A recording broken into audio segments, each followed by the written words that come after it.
Davita wakatambao kusvika maila popota mirie mundo kuimbao nenindoi social media ema ndinoskora ndichiona kuti nyaya dziri kufamba sei sepakuti ndini refri mugame rachona ndini refri mugame rachona ndirini futi the only Zimbabwean uncle. Ndine nyaya ndasangana nayo, nyaya iri kundifadza kuti gore rino iri iye 2021 unoyu tinogona kungopinda pamachena. In fact vanogona kungopinda pamachena isusu tikanakirwa zvedu muri kupabata. So chiterera kana kwasati wasubscribe paSaint TV nokurudzira uchidi chisubscribe wote na on notification bell zvakanakira pega pega patinouploada video you will be notified.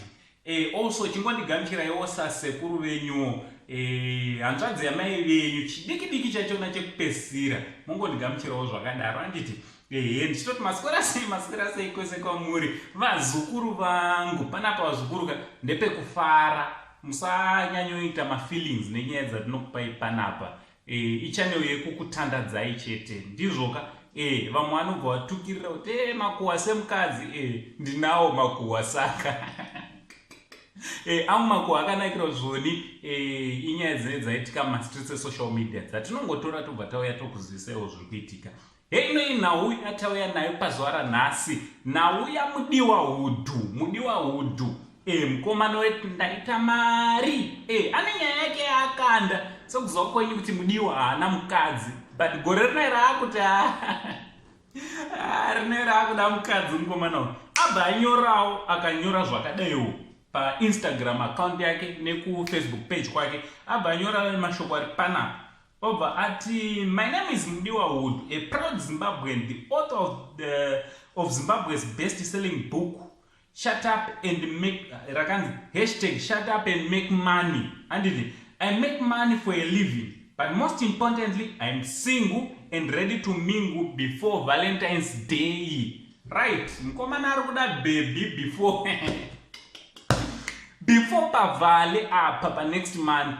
Patrosara 1 month ne 4 days anditi 1 month ne 4 days. So mukomana ari pakumhanya pamwedzi wouka mabhebi anofunga kuti unogona kumecha namudiwa aiwa ari kuinvite kuti aiwa ka temporary dues anditi abva taura akati kindly take your friend maybe that's my date. Anaona bebe vaya vanomechanisa vanhu anditi una bebe vanofunga kuti zoni mufesi ari panapa anonzi Mudiwahood vanogona kuenderana aiwa enda naye kupage enda unomutaga zvinogona kungoita nepamwe gore rino tikadya mukomana ngaagara achingodya mari ari ega zvakudawo maifana vachipota vachimupuruzira bedroom yake makaiona aiwa inoda muna chibhebhiyo. So ndonyaenda ndingokuvizisa vazukuru ngataura nemacomments kuti kumacelebrity nderipi bhebhi ringaendera naMudiwahood titaura nemacomments anovereka muzukuru wako pane zvinochibata tichi much love.